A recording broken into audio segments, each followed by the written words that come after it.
because as someone who was in the middle of creating a black hairline, it came across as lying, and that in and of itself probably saved her hair. So anyway, I also wanted to point out a big thing that contributed to not only her hair growth, there's a rare twist on how she was able to do it.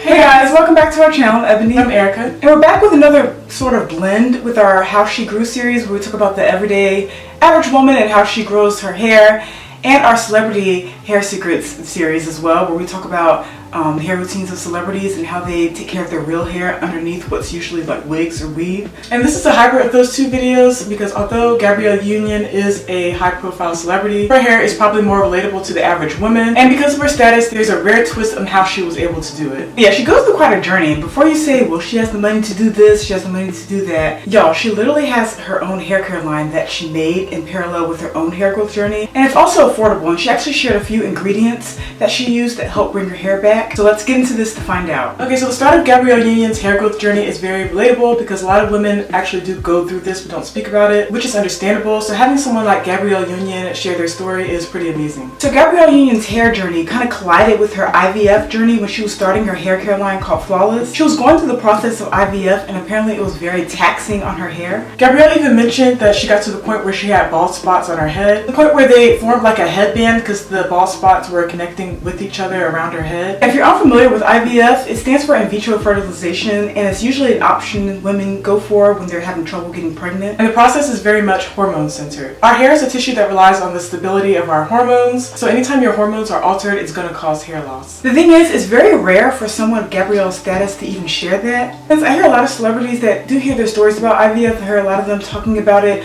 but they never really share the negative side effects from it, especially the vanity part, which is losing your hair. And I really applaud her for doing that because losing hair isn't something that any woman would want to share. I guess you can say her hand was kind of forced to share this because as someone who was in the middle of creating a black hairline, it came across as lying and not being really honest or as a good representation or even a good fit for her own hair care line. But on the other hand, she could have easily covered it up and nobody would have known because she would have used wigs to cover it, right? Well, she actually did end up doing that, and this kind of segues into another important change she did that really served her brand and also her hair growth as well. She eventually made the switch to have her hair care line actually be black owned. At the time, she was going through so much with her hair, and I think she actually wanted to pause the initial launch of her hair care line, but people she was in business with, they wouldn't just go ahead and push right on through.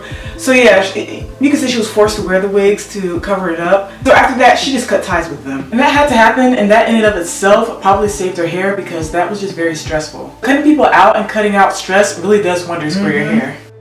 Okay, so I just wanted to quickly point out that this picture right here, I believe it's the promo shot from her first launch, when she first launched it, and this was when she was having hair issues because you can see she's wearing the weave in her head. So this was definitely around the time that she was just trying to, I think she wanted to put the pause on her brand launching, but they were like, no, go ahead, you got to do it.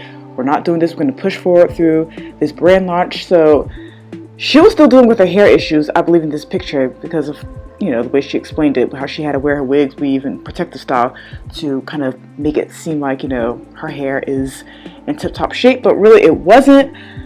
But check out this picture coming up. Okay, so this is from the rebrand relaunch. This is the promo shot from that, and you can tell she is more confident, she's more happy, she's feeling more true to herself and the brand. And another thing in the picture that you can obviously see is that she's using her real hair. You know, she's not hiding behind wigs and weave and stuff, because that's important when you're launching a hair care brand. It's like, okay, let's see your hair. So this is her hair. This is her hair revived from Larry Sims and her team, you know, doing what they had to do to get it to where it needed to be, dropping whoever they needed to drop the stress or whatever. So just the overall, just the tone of her pictures compared to that last picture I showed you, you can see the true difference. And even just the design, just the overall photo shoot is just, I am so here for it. And I'm just happy for her. She looks so good with her hair. She's rocking those curls. So I'm going to show you the before and after so you can kind of see what I'm talking about. Not before and after, just comparison side by side. Here it is. Okay, so on the right, that's from her first launch, and then On the left is the rebrand, and as you can see in her eyes, she's just going through the motions. I mean, just the whole tone of the photo shoot from the one on the right. She's very much just, let me just get through this. I gotta push through it, like they said, okay. And then you see her with this other picture, and she's like, yeah, this is me. This is what I'm here for, which I'm here for too.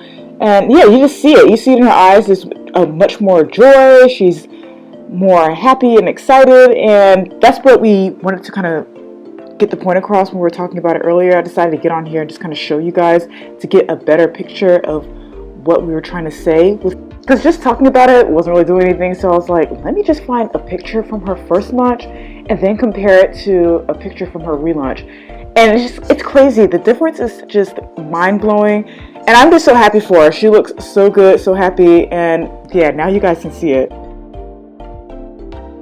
So she decided to take back ownership. She even gave part ownership to her longtime hairstylist, Larry Sims. This is also important because Larry Sims not only has very high credentials, but he also knows her hair, and he had a hand in helping grow her hair back, which we'll talk about what they did in a second. I quickly want to point out that we can vouch for Larry Sims being awesome. We actually worked with him on a video shoot one time, and he's actually legit. So anyway, I also wanted to point out a big thing that contributed to not only her hair growth, but the rebrand of her hairline. At this point, they're pretty much parallel to each other. And what they did was that they took it back to the kitchen in a sense. And if that ain't a true turning point for a black-owned brand, I don't know what is. The kitchen is the birthplace, the motherland for black hair care routines. Think about it. Our grandma sat us in the kitchen and used to hot comb straight off the stove right on our heads. I don't know for sure if they were actually in the kitchen cooking up stuff. The kitchen, in a sense, just signifies that they went back to basics. They found a few things that ended up working for her hair. Those ingredients were biotin, creatine, avocado oil, coconut oil, aloe, and rice oil complex. Yeah, so biotin increases and stimulates growth from your hair follicles, and creatine increases DHT in your system, which in turn increases the hair growth cycle. And avocado oil has vitamin D, which generates new hair follicles. Now, coconut oil is hit or miss with a lot of people, but it does have a lot of fatty acids and vitamins that work. Aloe has enzymes that really work to get rid of dead skin that's clogging up the hair follicles so your hair can grow. And rice oil is high in vitamin E, which helps seal your scalp and aids in hair growth.